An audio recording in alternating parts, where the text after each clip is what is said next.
Hey everyone, welcome to another episode of Sarah's Thoughts on Marketing. I don't know that's the title of this series actually. I don't even know that this is a series. So this may be the first and last time you hear from me. In this episode, this occasion, this moment in time, I just want to talk to you about event marketing. Event season is upon us. We will be 3 places at once in 2 weeks with the Orem marketing team. And it's just wild. I hope everyone is taking their vitamins and staying hydrated. This is too late for you, probably if you are in event season now, but 2025 is knocking on the door. And it's time to think strategy and how you want to spend not just your time, not just your money. How you want to spend not just your money, but your time. So, with that in mind, thinking about 2025 and events in general, I have a hot take, okay, guys? I have a hot take. I think the basic event sponsorship is the new lead list. I think buying an event sponsorship where it's just you slapping your logo on something and getting a lead list after the event is the modern marketer's way of buying a lead list without looking cringe. I'm gonna let that sit for a minute and think about it. I want to hit you with a philosophical question really quickly. What are leads for? Why do leads exist? Leads exist so that sales can have a good conversation with these people and convert them into pipeline. That's why leads exist.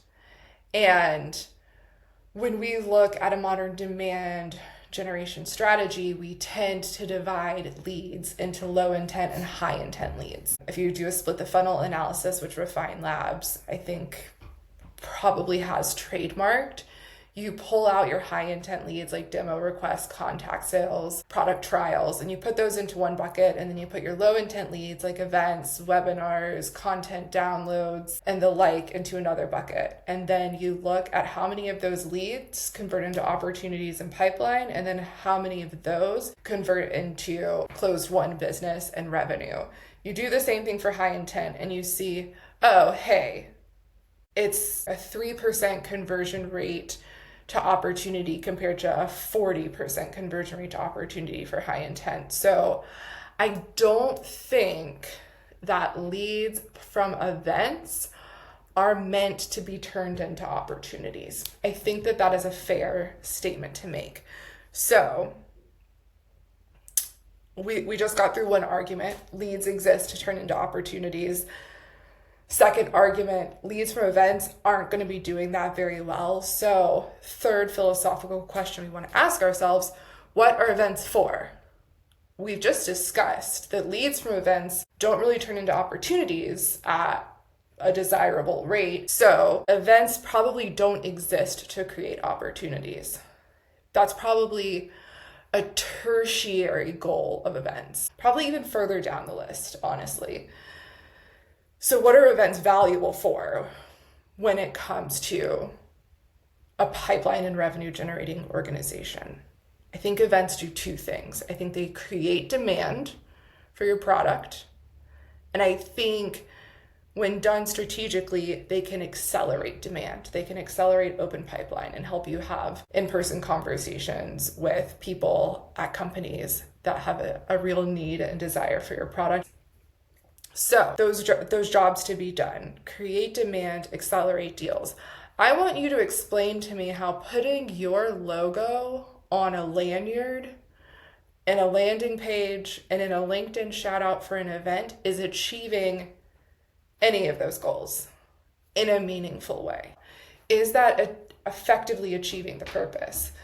Could you get as much exposure showing up to the event wearing a t-shirt with your logo on it and running ads and doing an email campaign and it being free? Probably, yeah.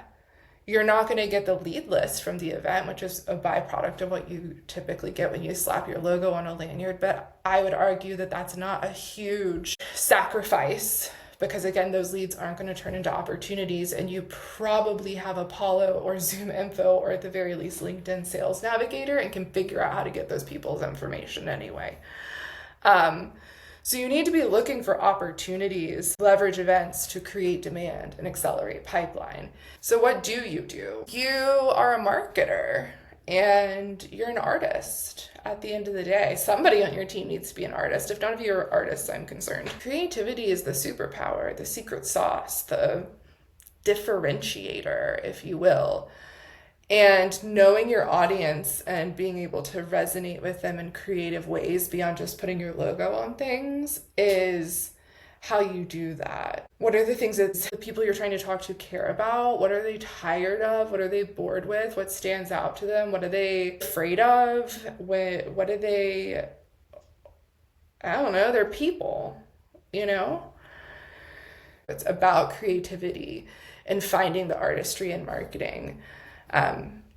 Because that is how you're going to achieve your pipeline objectives of creating demand and accelerating pipeline. I promise you.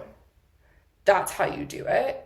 And it may be hard to prove the revenue impact on the upfront, but if you repeat this play over and over and over again, you are going to see the cost efficiency of your programs and the effectiveness of your programs in terms of converting leads and opportunities and open pipeline into revenue go through the roof.